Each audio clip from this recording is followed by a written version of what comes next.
Hello students, आज के इस वीडियो में हम कक्षा 10 की गणित का अध्याय 3 दो चर वाले रैखिक समीकरण युग्म पढ़ेंगे।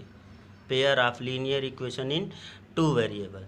अब देखते हैं यहाँ पे हमारा क्या आया है, रैखिक समीकरण युग्म। कक्षा 9 में हम लोग पढ़े थे, दो चर वाले रैखिक समीकरण पढ़े थे। अब इसमें क्या पढ़ रहे हैं, रैखिक समीकरण युग्म पढ़ रहे हैं। अब देखिए हमको करना क्या है, ये रैखिक समीकरण आया कहाँ से, रैखिक समीकरण कहाँ से आया है, हमारा रैखिक बहुपद से आया है। रैखिक बहुपद, रैखिक बहुपद से क्या बना है हमारा, रैखिक समीकरण,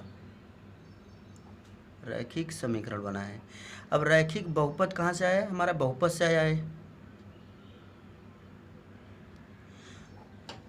बहुपद से, बहुपद के प्रकार में हमारा होता है रैखिक बहुपद। रैखिक बहुपद के बराबर लगा देते हैं जीरो, तो क्या हो जाता है हमारा रैखिक समीकरण। बहुपद वाले चैप्टर में हम लोग पढ़े थे बहुपद किसे कहते हैं, रैखिक बहुपद किसे कहते हैं। एक बार हम पुनः बता देते हैं आप लोगों को। ऐसा बीजीय व्यंजक जिसमें चर की घात क्या हो, पूर्ण संख्या। चर की घात क्या होना चाहिए, पूर्ण संख्या होगा तो वह क्या होगा, बहुपद। जब बहुपद की घात हमारा एक होगा, जब बहुपद की घात हमारा क्या होगा, एक होगा, मतलब ऐसा बहुपद जिसमें सबसे बड़ा घात क्या हो, एक हो, तो क्या होता है, रैखिक बहुपद। बस इसी रैखिक बहुपद के बराबर क्या लगा देते हैं, जीरो, तो हमारा क्या हो जाता है, रैखिक समीकरण बदल जाता है। जैसे रैखिक बहुपद क्या होता है, जैसे 5x+4, हमारे रैखिक बहुपद चर हमारा क्या है, एक्स की घात कुछ नहीं है तो एक, बस इसी रैखिक बहुपद के बराबर क्या लगा दिए, जीरो, तो हमारा क्या हो गया, रैखिक समीकरण हो गया है। अब देखिए इसमें कितने चर हैं, एक चर है, जबकि हमारा चैप्टर का नाम क्या है, दो चर वाले रैखिक समीकरण युग्म। युग्म माने क्या होता है, जोड़ा, जोड़ा माने दो, दो का ही जोड़ा बनता है हमारा। अब देखते हैं हम लोग, दो चर वाला होना चाहिए, यहाँ पे एक ही चर है, तो हम लोग लिख क्या सकते हैं इसे, हम लोग दो चर लाने के लिए इसे 5x+4y +5 बराबर 0। यहाँ पे देखिए हमारा चर की घात क्या है, एक, यहाँ भी यक्स चर है, वाई भी हमारा चर है, इन दोनों की घात हमारा एक है, तो रैखिक समीकरण हो गया। अब देखिए इसमें दो चर है, तो दो चर वाला रैखिक समीकरण हो गया। अब देखिए हम लोग कक्षा 9 में हम पढ़े थे, वह समीकरण जिसको हम ax + by + c बराबर 0 के रूप में लिखा जा सकता है, वह समीकरण जिसको ax + by + c के रूप में लिखा जा सकता है, उसे क्या बोलते हैं, रैखिक समीकरण। यह किसका रैखिक समीकरण है, दो चरों x तथा y में एक रैखिक समीकरण कहलाता है। दो चर हैं हमारा, एक x है, एक है y, a b हमारा c है, a b c जो हमारा क्या है, वास्तविक संख्याएं हैं, और a और b का मान कभी भी जीरो के बराबर नहीं हो सकता। a भले ही हमारा c का मान जीरो हो जाए, देखिए 5x+4y, ये जो हमारा c है, c का मान जीरो हो जाएगा, चलेगा। यहाँ पे देखिए घाते 1 है, घाते 1, दो चर तब पर भी रहेंगे, जीरो मतलब क्या, जोड़ेंगे तो क्या आएगा, 5x+4 ही y होगा बराबर जीरो। अब यहाँ पे देखिए दो चर है, इन दोनों का घात भी एक है, तो दो चर वाला रैखिक समीकरण है कि नहीं है हमारा। जीरो, सी का मान जीरो हो जाएगा, चलेगा, लेकिन ए और बी का मान शून्य नहीं होगा, होना चाहिए। जैसे यहाँ पे यक्स और वाई का मान कभी भी, सॉरी, हमारा 5 और 4 की जगह कभी भी हमारा जीरो नहीं होना चाहिए। अगर 5 की जगह जीरो हो जाएगा तो जीरो का गुणा एक्स में करेंगे, क्या हो जाएगा, जीरो आ जाएगा, तब तो हमारा एक ही चर प्राप्त हो जाएगा।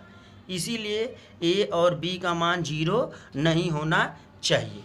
देखिए अब हम लोग आते हैं दो चर वाला रैखिक समीकरण रूप का, दो चर वाला रैखिक समीकरण युग्म का व्यापक रूप कैसा होता है, मतलब दो चर वाला रैखिक समीकरण आपको दिखता कैसे है। अब देखिए दो चर वाला रैखिक समीकरण है, यह भी दो चर वाला रैखिक समीकरण है। युग्म माने क्या होता है, जोड़ा। यह पहला समीकरण है, तो a1x + b1y + c1 बराबर 0।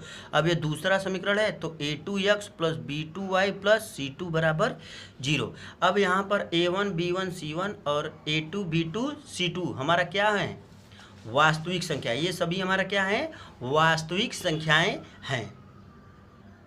अब अगला टॉपिक हमारा है दो चर वाले रैखिक समीकरण का आलेखन निरूपण, मतलब दो चर रहेंगे, दो चर वाले रैखिक समीकरण है, उनका आलेख किस प्रकार से खींचेंगे। अब देखिए जितने भी समीकरण होते हैं उसके उतने ही सरल रेखा होते हैं। आइए हम लोग देखते हैं, दो चर वाला रैखिक समीकरण एक सरल रेखा को निरूपित करता है। दो चर वाला एक रैखिक समीकरण, जैसे ax + by + c हमारा दो चर वाला रैखिक समीकरण है। तो यह इससे क्या बनेगा हमारा, एक सरल रेखा बनेगी। इससे क्या बनेगी हमारा, एक सरल रेखा बनेगी। अब इसमें दो चर वाले रैखिक समीकरण है का युग्म है तो दो समीकरण बनेगा। तो ये पहला हो गया तो a1 b1 c1 और दूसरा होगा तो a2x plus b2y plus c2 बराबर क्या होगा 0। तो इससे भी क्या बनेगा, दूसरा रेखा बनेगा। अब देखिए दो समीकरण होंगे तो दो रेखाएं भी उससे बनेंगी। पहले वाले समीकरण से पहला रेखा, दूसरे वाले समीकरण से दूसरी रेखाएं बनेगी। अब ये दूसरी रेखा जब यहाँ पे देखते हैं कि हमारा दो रेखा है, जब एक तल में दो रेखाएं होंगी तो हमारा कितने कंडीशन होते हैं, 3 कंडीशन। पहला कंडीशन क्या होगा, यह एक रेखा दूसरी रेखा क्या करेगा, एक ही बिंदु पर क्या करेगा, काटेगा, एक बिंदु पर काटेगा। दूसरा कंडीशन क्या होगा, एक रेखा दूसरी रेखा क्या होगी, समांतर होगी। समांतर मतलब दोनों के बीच की दूरी क्या होगी, समान। यह कभी भी आगे बढ़ाने पर एक दूसरे को नहीं मिलेंगे। और तीसरा कंडीशन क्या होगा हमारा, एक रेखा के ऊपर दूसरी रेखा आ जाए। यही 3 कंडीशन होता है। अब देखिए हम लोग आते हैं फर्स्ट कंडीशन पर। यदि दोनों रेखाएं केवल एक ही बिंदु पर प्रतिच्छेद करें तो क्या होता है, अद्वितीय हल। अद्वितीय हल का मतलब इसके मतलब दूसरा हल नहीं होगा, केवल एक ही हल होगा। मतलब केवल एक ही आपका आंसर प्राप्त होगा। अब देखिए एक बात ध्यान सुन लीजिए आप लोग, जब दो रेखाएं अगर जितने बिंदुओं पर काटेंगी उतने ही उसके क्या होते हैं, आंसर होते हैं, उसके उतने ही वैल्यू होते हैं। अगर एक बिंदु पर काटेगा तो एक आंसर। अब देखिए ये दोनों समांतर रेखा है, यह समांतर रेखा एक दूसरे को कभी प्रतिच्छेद नहीं करते, मतलब कभी काटते नहीं। जब कभी नहीं काटेगा तो इसके क्या होगा, कोई हल नहीं, इसका क्या होगा, कोई हल नहीं। अब ये देखिए एक रेखा पर दूसरी रेखा आ जा रही है तो एक रेखा में अनंत बिंदु होते हैं, एक रेखा में अनंत बिंदु होता है, अनंत जगह काट रहा है तो इसके कितने हल होंगे, अनेक हल होंगे। यही हमको पढ़ना है। देखिए हम लोग देखते हैं, हम लोग फर्स्ट क्या है, यदि दोनों रेखाएं एक दूसरे को एक बिंदु पर प्रतिच्छेद कर, देखिए ये हमारा क्या है, एक्स अक्ष है, ये हमारा क्या है, वाई अक्ष है। ये हमारा पहली रेखा है, यह हमारा क्या है, दूसरी रेखा है। देखिए पहली रेखा का समीकरण क्या है, a1x plus b1y plus c1 बराबर 0। और दूसरी रेखा का समीकरण क्या है, a2x plus b2y plus c2 बराबर 0। एक दूसरे कहाँ काट रहे हैं, एक ही बिंदु पर काट रहे हैं, तो एक ही बिंदु पर काटेंगे तो एक ही हमारा आंसर प्राप्त होगा। यह कब होता है, कंडीशन अप्लाई होता है जब a1 बटे a2 b1 बटे b2 के बराबर नहीं होगा। जब a1 बटे a2 b1 बटे b2 के बराबर नहीं होगा तो क्या होगा, अद्वितीय हल, केवल एक ही आंसर प्राप्त होगा। नेक्स्ट हम लोग देखते हैं दूसरा हमारा पॉइंट, यदि दोनों रेखाएं प्रतिच्छेद नहीं करती हैं, जब दोनों रेखाएं एक दूसरे को प्रतिच्छेद नहीं करेंगे तो क्या होंगी, समांतर होंगी। समांतर देखिए एक पहली रेखा यह है, यह क्या है हमारा, दूसरी रेखा यह हमारा तल है, एक्स अक्ष है, यह हमारा क्या है, वाई अक्ष। एक्स अक्ष और वाई अक्ष पे यह पहली रेखा जा रही है, यह क्या जा रही है, दूसरी रेखा जा रही है। पहली रेखा का समीकरण क्या होगा, a1x plus b1y plus c1 बराबर 0। और दूसरी रेखा का समीकरण क्या होगा, a2x plus b2y plus c2 बराबर 0। यह दोनों रेखाएं एक दूसरे को कभी नहीं काटेंगी क्योंकि क्या है, समांतर। इन दोनों की बीच की दूरी हर जगह क्या रहेगी, बराबर। आगे बढ़ाएंगे तब पर भी आगे बढ़ाओ या पीछे बढ़ाओ, एक दूसरे को कभी प्रतिच्छेद नहीं करेंगे। जब एक दूसरे को कभी प्रतिच्छेद नहीं करेंगी तो इसके क्या होंगे, कोई हल नहीं होंगे। इसका मतलब आंसर ही ज्ञात नहीं होगा। ऐसा कंडीशन होगा तो आंसर आपको नहीं, आप आंसर ज्ञात नहीं कर सकते हैं। यह कब कंडीशन अप्लाई होता है, जब a1 बटे a2 बराबर b1 बटे b2 not equal to c1 बटे c2। a1 बटे a2 और b1 बटे b2 आपस में बराबर रहेंगे लेकिन c1 बटे c2 बराबर नहीं होगा। थर्ड कंडीशन हमारा है, हमारा यदि दोनों रेखाएं समपाती होंगे। समपाती मीन्स क्या होता है, जब एक रेखा दूसरी रेखा को ढक लेती है तो क्या होते हैं, समपाती।